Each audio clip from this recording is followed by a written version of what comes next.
Hey, it's your real estate geek Andrew Finney here. So today we're coming back on July 26th of 2017 with your real estate trends. So recently on CNBC's Money section, Kathleen Elkins had released an article titled 41% of renters have one big regret. And I bet you're already thinking, I know what that regret is. It's probably because they didn't buy a home. And if that's what you're thinking, you're absolutely right.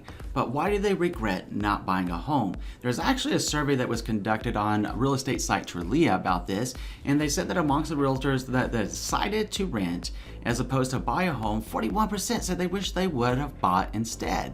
Unfortunately, more than half of all renters believe that they couldn't afford to buy, and perhaps they could have been right at that time. Because let's go back to the time frame that they're talking about when most renters wanted to buy a home, or wanted to, they were choosing to either rent or buy a home. And we're talking about the 2011-2012 era. Well, what was happening a few years before that is the U.S. economy obviously collapsed, and we're still feeling the pinch of that. And a lot of us were feeling it back in 2011, 2012. And even if we wanted to buy, we probably weren't able to. Well, the good news of this is that bringing it full spectrum now to 2017, obviously July 26, 2017, now is a great time that you can buy, so that if you have that regret, or if you are renting right now and you're kind of like, I really would like to get into home ownership, please know there are so many options available to you right now. There's a lot of financing programs available for low down payment loans, and also a lot of things that are available to you with great real estate agents that can introduce you to the right local loan officer after you do some research on that real estate consultant. And the best way to do that is just to simply look up a real estate consultant in your local marketplace, check out their reviews. That being said, let's come back around to these 41% of renters that regret not buying a home and what you can do about it. So if you are looking at staying in a location being the city that you're living in, for 5 years or more, then perhaps home ownership is something that you want to entertain. Now, if you know for a fact you're only going to be in a certain city or a certain location for 3 years, 4 years or less, then perhaps renting is the best solution for you at that time.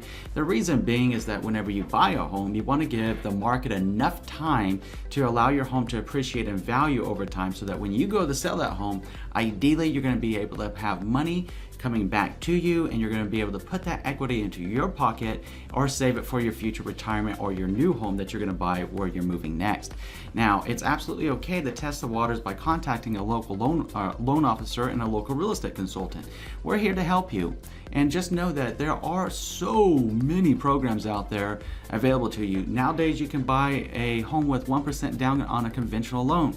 There's 0 down loans out there available. But I will tell you this, and I want you to pay attention to this. If you only take this one thing away from this video, take this away. Even though there's a lot of lenders out there that can approve you for a home loan if you have a credit score of 580 or less, you absolutely, definitely want to have a credit score of 620 or ideally a 640 and above. Why, you ask? Say, Andrew, why do I want that? Because you're going to get the better loan terms and rates, and you're going to qualify for more of the financing options. Like here in Las Vegas, Nevada, in the state of Nevada, we have a really cool loan program geared towards first-time home buyers and helping home buyers get into a home, called the Home is Possible Nevada program. It's an absolutely phenomenal program, but you won't be able to qualify for it if you're below 640. So we want to make sure that if your state has that kind of a program, that goes back to why you want to contact your local real estate consultant after checking out the reviews and reading through those reviews, so they can have, because most real estate agents that do a good amount of work are going to have good local loan officers that they know of to help you and educate you on what your state may have or your city may have as a special loan program for first-time homebuyers or homebuyers in general. So, I just wanted to bring that information to you, and if you have found this video useful, please go ahead and feel free to give me a thumbs up, subscribe to the channel, leave your comments in the section below, and we'll catch up with you tomorrow on tomorrow's Real Estate Trends. For now, enjoy a wonderful day. Thank you.